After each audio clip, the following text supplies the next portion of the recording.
Aujourd'hui, on va parler de l'Algérie. Oui, de l'Algérie parce que c'est mon pays. C'est vrai qu'on dit souvent Algérien galérien. Bon, c'est vrai que c'est pas faux. Vous savez, quand vous allez au bled, la famille, ils s'attendent toujours à ce que tu leur ramènes soit un frigo, soit un sac Louis Vuitton. Mais ce qu'ils savent pas, c'est que des fois, t'es obligé de leur ramener des trucs de base, genre un t-shirt ou un jean. Parce qu'en fait, ils le savent pas, mais c'est vraiment toi qui es en galère. Ah, mais il faut avouer quand même que nous, les rebeux, on a un truc qui est excellent. C'est les gâteaux, Rouya. Les gâteaux du bled. C'est tellement bon, mon gars. Mais il faut avouer quand même, il y a 90% de sucre dans nos gâteaux. Hein. 5% de cacahuètes et 5% de pâte d'amande. Par contre, il y a un abonné que j'avais trollé une fois.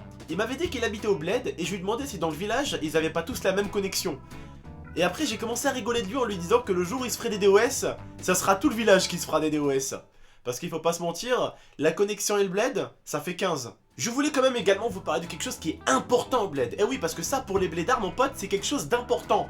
Les fêtes. Alors quand je te parle des fêtes, je te parle soit de la circoncision, ce qu'on appelle chez nous le thor, ou soit le mariage. C'est les choses les plus importantes au bled. Quand t'es invité dans une fête au bled, il y a quelque chose qu'on dit toujours.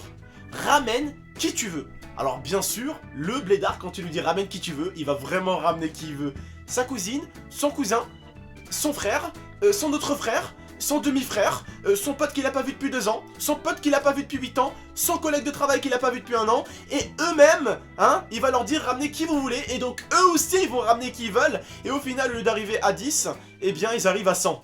Mais il y a un truc qui est fabuleux au bled, c'est quand même l'atmosphère. Vous savez, moi, ça fait très longtemps que je suis pas descendu au bled, et la dernière fois que j'étais descendu au bled, c'était pour aller voir mon père que je n'avais pas vu déjà depuis 8 ans. Alors quand j'ai vu mon père, et que je l'ai rencontré, c'était un peu un truc de ouf de sortir avec lui. Salam Karim, salam Mohamed, salam Moussa, ça va khoya, alhamdoulilah, ça va la famille, ça va? Ça va, alhamdoulilah, alhamdoulilah, c'est mon fils et tout ça, alhamdoulilah. Il connaît tout le monde, il y a une atmosphère, une ambiance au bled qui règne qu'en Algérie, t'as l'impression. Tout le monde connaît tout le monde, c'est un truc de ouf. Oh là là là là là là là là. Ça c'est la tragédie quand même. Les routes au bled. Alors, si tu es un jeune rebeu sauvage qui habite en France et qui a du pognon, je te conseille de ne jamais ramener de Lamborghini, de Ferrari ou de voiture tuning au bled. Parce que des fois mon frère, il y a de ces trous sur la route que même toi, avec ta voiture, tu pourrais tomber entièrement dans le trou. Tu vois ce que je veux dire? Mais il y a quand même aussi quelque chose de ouf.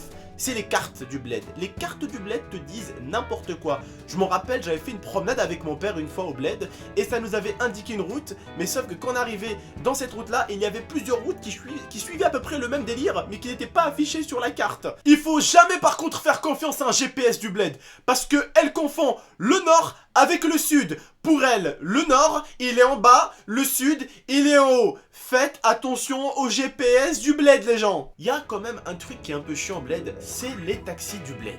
Alors, les taxis du bled, contrairement aux taxis de France, les taxis du bled prennent des fois tout le monde. C'est-à-dire qu'ils vont te faire monter et qu'ils vont faire monter d'autres personnes. Et s'il y a un mec avec un poulet, il faut monter le mec avec un poulet. Rien à foutre, mon gars. Mais il y a quand même un putain d'avantage, c'est qu'au bled, pour avoir un taxi, t'as pas besoin d'appeler. Il y a des taxis à chaque centimètre. Dans tous les sens, ils partent. T'as juste à faire un truc. Taxi, tu lèves la main et t'en as un. Est-ce que vous avez déjà vu un rebeu qui descend en véhicule avec la valise? Parce que dans le clip à Joule, ils sont en scooter en Y. Sauf qu'au bled, mon pote, c'est les voitures qui sont en Y. Bon, je sais pas si vous avez remarqué ou si les rebeux, on est très fort pour avoir vraiment des noms d'artistes assez bizarres. Reda Taliani, Hoeri Dauphin, Kader Japonais. Est-ce que vous arrivez un tout petit peu à voir les noms des chanteurs au bled? Maintenant, les chanteurs en France. Rof, Booba, Lafouine. Je parle juste des rappeurs, mais est-ce que vous faites la différence entre les noms du bled et les noms en France? Oui, c'est qu'au bled, on dirait, ils veulent pas montrer que c'est des blédards. L'autre, c'est japonais, l'autre, c'est italien, et l'autre, c'est carrément un dauphin. Bientôt, je pense qu'au bled, on aura peut-être sûrement un Mohamed el Requin, qui sait? Bon, ok, ils ont des noms peut-être bizarres, mais en tout cas, leur musique, elle est tellement lourde. Et oui, frère, la musique des rebeux, elle t'ambiance un max, mon frère.